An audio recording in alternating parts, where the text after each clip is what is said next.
সংসারের কাজের ফাঁকে দুজনের একটু দুষ্টুমি, একটু হাসি ঠাট্টা, এভাবেই তো একসঙ্গে পথ চলা আরো সুন্দর হয়।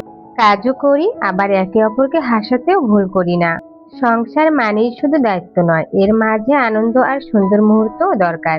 হ্যালো বন্ধুরা, কেমন আছো সবাই? আশা করি সবাই ভালো আছো। আজকে আমি সাজুগুজু করি রান্না করতে চলে এসেছি।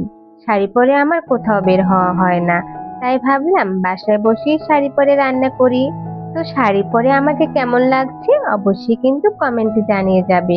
আমার আগের ভিডিওতে যারা কমেন্ট করেছো তাদের সবাইকে জানাই অনেক অনেক ধন্যবাদ ও ভালোবাসা। এভাবেই আমার পাশে থেকো আর সব সময় ভালো থেকো।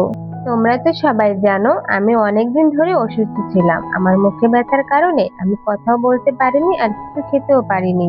আর এমনিতেই তো আমি অনেক শুকনো, তাই খাওয়া দাওয়া না করে আমার অবস্থা আরো করুণ হয়ে গেছে। তো আল্লাহর রহমতে এবং তোমাদের সবার দোয়ায় অবশেষে আমি এখন কথা বলতে পারতেছি। আমার মুখে ব্যথা এখন ভালো হয়ে গেছে। আজকে আমি মুরগির মাংস রান্না করব। তো মাংসটা আমি ভালোভাবে হাত দিয়ে মেখেই রান্না করব। যেহেতু আমার হাতে সময় কম, এভাবে রান্না করলে সময়ও কম লাগে আর খেতেও দারুণ লাগে। তো সব মশলাপাতি দিয়ে ভালোভাবে মেখে নিয়েছি, এবার আমি চুলায় বসিয়ে দিলাম।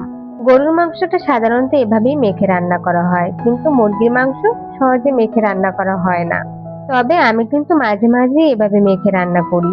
তোমরাও কি এভাবে মেখে রান্না করো? অবশ্যই কিন্তু কমেন্টে জানিয়ে যাবে। জানো তো আমার মুখে ব্যথাটা না পুরোপুরি এখনো ভালো হয়নি, অল্প আছে। মুখে ব্যথা খুব খারাপ জিনিস, আমি তো ভয় পেয়ে গিয়েছিলাম। ওষুধ খেয়েছি, মলম লাগিয়েছি, তারপর আমার সরিষার তেল তো সবসময় ছিলই। জানো কতটা কষ্ট হয়েছিল? কথা বলতে পারিনি, কিছু খেতে পারিনি, অনেক ক্ষুধা ছিল পেটে, কিন্তু তারপরও আমি খাবার খেতে পারিনি।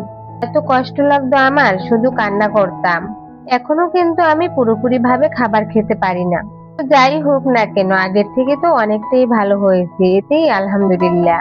আমার হাজবেন্ড আমাকে সবকিছু গুছিয়ে দিয়েছে আর আমি রান্না করে ফেলেছি, তো আমার রান্না বান্না কমপ্লিট হয়ে গেছে। সংসারে এভাবে দুজনে মিলে কাজ করলে কাজের চাপ যেমন কমে, তেমনি সম্পর্কেও ভালোবাসা ও বোঝাপড়া বাড়ে। সংসার শুধু একজনের দায়িত্ব নয়, দুজনের সহযোগিতায় ছোট্ট ঘরটাও হয়ে ওঠে শান্তির জায়গা। তো ভিডিওটি ভালো লাগলে অবশ্যই একটা শেয়ার দিয়ে অন্যকে দেখার সুযোগ করে দিও। আর অবশ্যই কিন্তু একটা হলেও কমেন্ট করে যেও, কারণ তোমাদের সবার কমেন্ট পড়তে আমার খুব ভালো লাগে।